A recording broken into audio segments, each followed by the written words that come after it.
Our next presenter is Clay Bennett. Clay Bennett has been a cartoonist for as long as he can remember, and he's been opinionated for as long as anyone else can remember.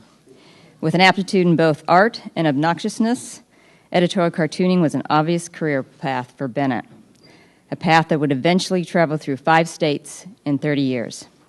Editorial cartoonist for the Chattanooga Times Free Press, Bennett smokes and drinks and cusses right out loud. Welcome, Clay.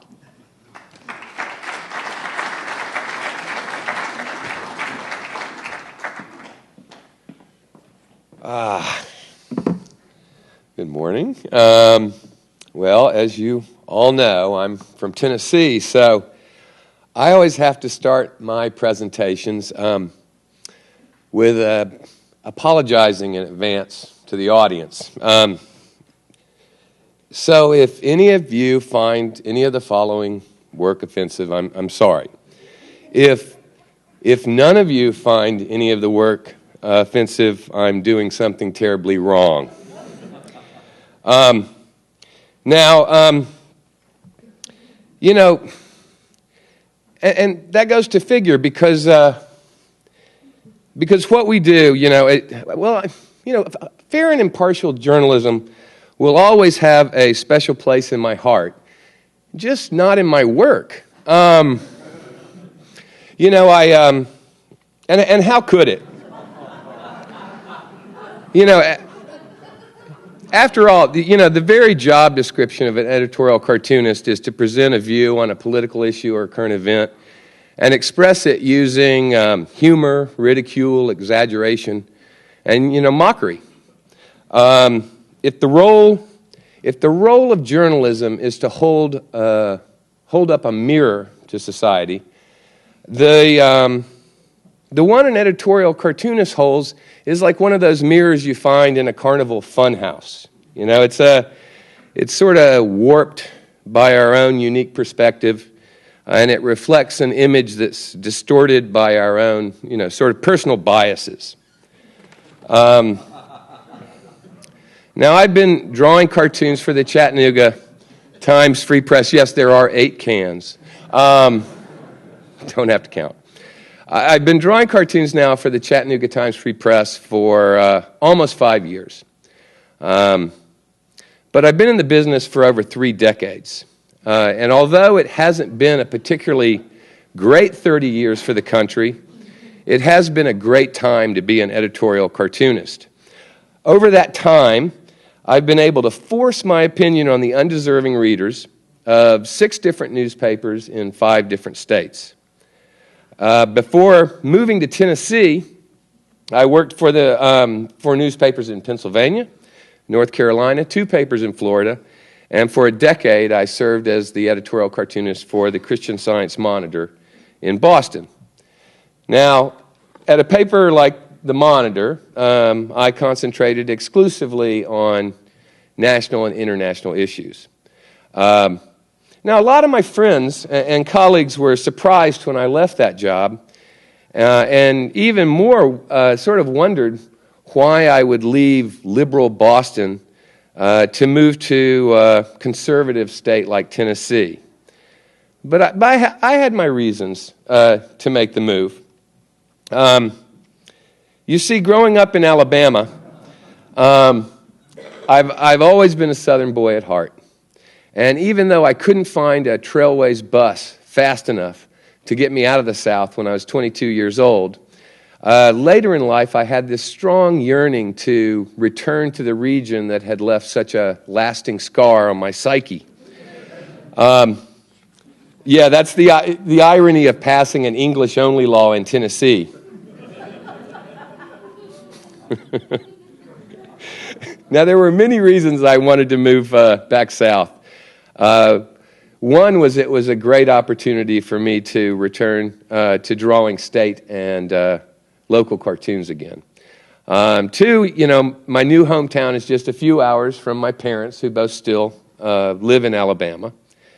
And let's face it, Tennessee winters are a lot easier to bear than those in New England. But I think the real reason I wanted to move was because I was just I was just so bored with all the progressive politics up north. You see, at its core, editorial cartooning is a negative art form. It's based on dissent and fueled by a cartoonist's discontent and anger. Well, so it was really difficult for me to work up a good, righteous indignation in a city like Boston, where the politics are so progressive and the public policy is so enlightened. Well, Tennessee has certainly been a welcome relief from all of that. And, we were one of the first to pass the new ID laws. Well, so now I'm in a constant state of agitation. I am, in fact, so discontent and so angry now, I can't imagine being any happier. I mean, I knew this was going to be a great move, but I really had no idea what kind of cartooning gold, I would strike in Tennessee. Well,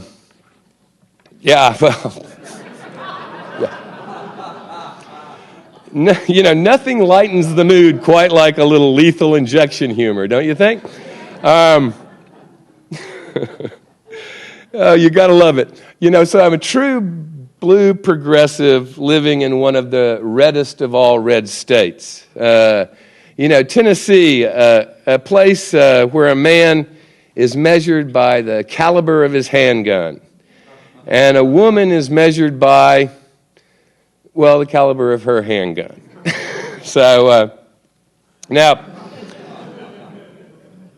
Tennessee, the state that convicted a man 87 years ago for teaching Darwinism, and the same state that just this past year passed a law that shielded, protected teachers in public schools that still wanted to teach a biblical alternative to Darwinism. And it's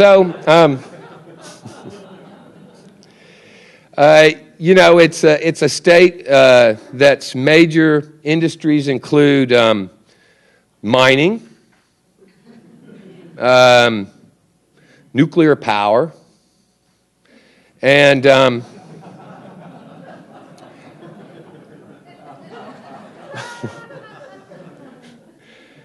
no flies were actually harmed in the production of this cartoon, and prostitution. That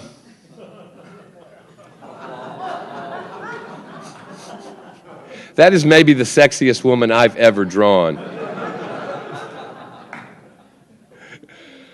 I had to stop mid-drawing, in fact. Of course, in Tennessee, as in the rest of the South, religion plays a major role in almost every aspect of, everything. Even a chicken sandwich. For you non-Chick-fil-Aers, that is the C from their logo. So, you can see how much I love Chattanooga and love my return to the South. But you might wonder how Chattanooga has taken to me. Not so well. After 5 years on the job, I'd say that the readers of the Times Free Press are, they're starting to warm up to me.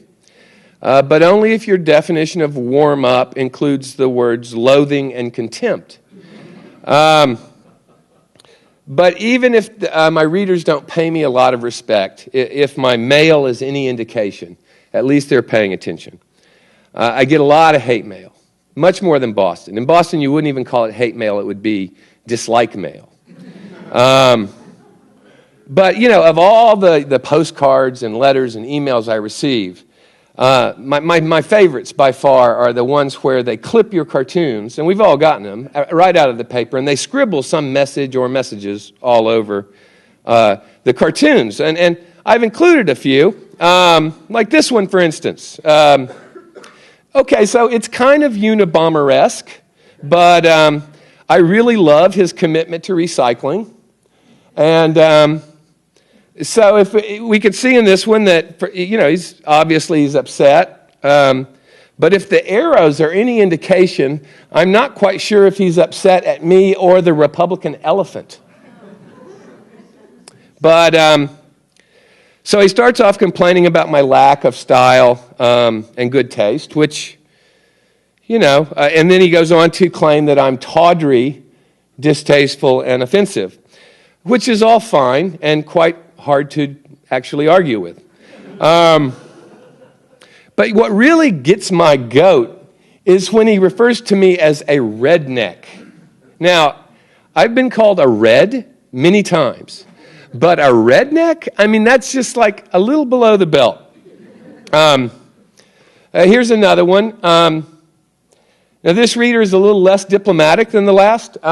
He goes right for the big guns, calling me both a baby killer, anti-life, and Antichrist. I don't know if I am the Antichrist or just Antichrist, but I kind of like to think the Antichrist.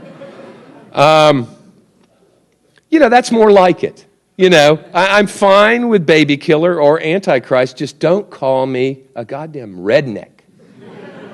So now, these clip cartoons don't always contain such elaborate messages. Sometimes they can be really simple, like this next one, where the reader simply scrawled, "Bullshit." Now, I'm sorry, but I just find this one just a tad bit embarrassing because bullshit's one word.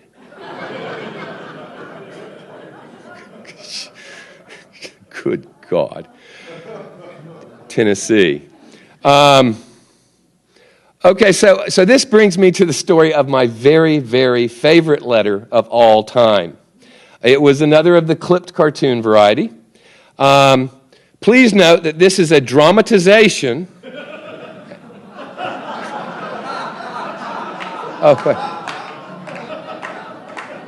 And not not the actual cartoon or reader involved. But this reader clipped a cartoon out and then used that cartoon like paper is customarily used in a restroom. And there was a clipping. They were in bad order. And then he sent it back to me with generous sample of his DNA. I mean, talk about putting the grunt back in disgruntled.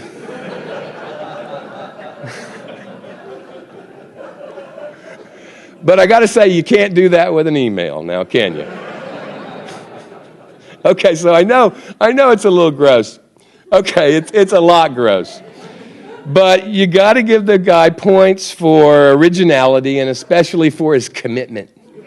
And as a cartoonist, I really respected his ability to express his opinion with the use of no words. But, God. But, look, this is just the kind of sophisticated political dialogue that brought me back to the South. So, it's perfect. I just love my readers, even Poop Boy there. Especially the ones that don't love me. You see, as an editorial cartoonist, all you can really hope is to promote a more vigorous debate on the issues of the day. And I'm proud to report that the debate in Chattanooga is quite vigorous. So vigorous, in fact, at times it borders on menacing. But even though my wife might be concerned when the occasional death threat comes my way, I can only see it as the greatest compliment, a cartoonist can receive.